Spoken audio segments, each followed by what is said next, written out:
Hello everybody, welcome to Bobonomics. I'm Bobo, and this will be my prediction for the 2020 presidential election in the United States. By the time this video is uploaded, we'll have less than 3 months until the election, so I wanted to go ahead and give my prediction that I have now. So my prediction really hasn't changed over the years. After 2016, literally like probably November, December of 2016, I was saying that Trump's basically already guaranteed a re-election.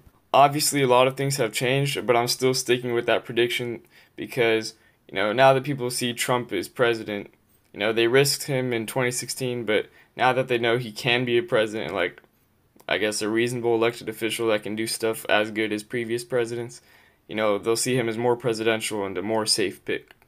On the other hand, Biden is more popular than Hillary Clinton and is probably a better candidate just because, he doesn't have as much shady connections and he's not as corrupt, although he still has his problems. But I think he'll probably be more popular to the average person than Hillary Clinton. He could be worse than Hillary as far as like racist history or bad bills passed goes, but the moderate average voter doesn't really pay attention to stuff like that when it comes down to voting.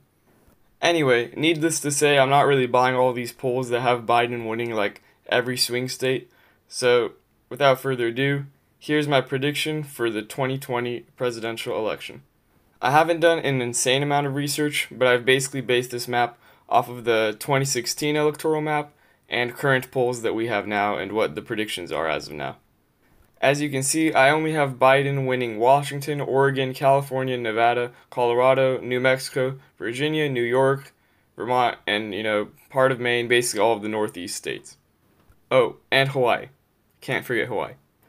Personally, I think in 2016, a lot of people gambled with Trump because they really weren't too sure if a political outsider could do well in office. But now that they know that he's still there and we didn't get in like World War III or something, more people are probably going to be confident to vote for him. I just don't see him doing considerably worse than he did in 2016. Meanwhile, I think the Democrats in general are getting more progressive, more young people are voting, and I think they're tired of the DNC, promoting establishment candidates like Hillary Clinton, Joe Biden. So I think they're going to end up losing the progressive vote to third parties like Howie Hawkins. And generally they're going to get punished for not including the progressive vote in their actions, especially on the presidential level. Basically, if Trump wins, 2020 will be kind of a turning point for the DNC because they're going to get punished for ignoring the progressive vote. So we'll see how that goes from there. For me, the states I was most unsure about were Nevada, Arizona, Pennsylvania, and Florida. These are probably going to be the most important states in this election. But even if Biden wins Nevada, Arizona, and Pennsylvania, and Trump takes Florida, he'll still get 270 electoral votes, according to my prediction. As most of you know, you need 270 electoral votes to win. Anything at that or more is a guaranteed win.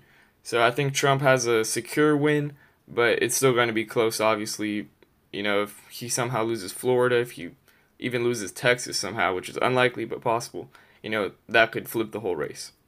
So as I said, I basically decided on this map based off the 2016 presidential election and, basically gave Trump just an extra state or two. And I'm also looking at these 2020 presidential election polls that are just filtered by state. And, Biden is winning basically everything because third parties have like 7-8% of the polls. But because these polls typically ask younger people or, just registered Democrats more, I basically just gave the third party or other vote to Trump to kind of balance it out. And I mean, yeah, that's how I unscientifically kind of looked at the polls. Unless the Democrats had 50+% per state, I didn't give them a guaranteed win for Biden in that state, as you can see, based off what I'm showing here and what my map looks like. For the record, here's the 2016 electoral map. Some electorates, didn't actually vote who they were supposed to. They basically, I don't know, forgot what it was called. They're just like rogue electorates. They defaulted on their vote. I don't know. But Trump basically won 304 electoral votes last time. Obviously, with COVID and stuff, I think the universal mail-in ballots are going to kind of tip the election in favor of Biden because I think Trump would destroy Biden in a debate. And if people are sending in their ballots before they even see the debates, it's going to work in Biden's favor. And if they're just sending, ballots to young people that normally aren't going to go get them, aren't going to go out and vote, or just haven't registered, but they're sending it to unregistered people.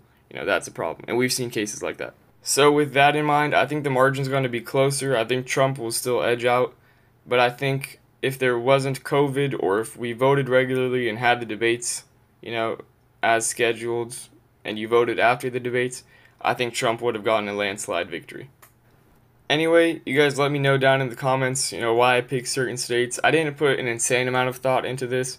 It's kind of, as I said, unscientific, but this is kind of, to me, political intuition and partially common sense. Like, people see Trump can be a president and, do some good stuff at least. So I think he's going to do as good as he did the last election.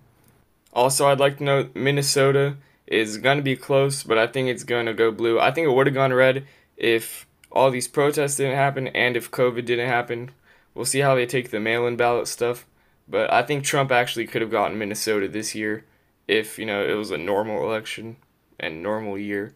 But it's not. Even with that, though, he still edges out. So here's my map if it was to be, really close, And then here's my map if Trump actually, won all the swing states that, I'm kind of tied on. Because Biden is probably slightly better than Hillary, and the average voter doesn't care about all the actual really super bad stuff he's done in the past, I think this election will be slightly close, but as long as conservatives and Republicans don't get lazy and go out and vote in droves, then I think Trump will still win. Well, that's my prediction. I just wanted it documented, so hope you enjoyed. I'm happy to discuss, so make sure you comment, like, and subscribe. And as always, thanks for watching, and have a great day.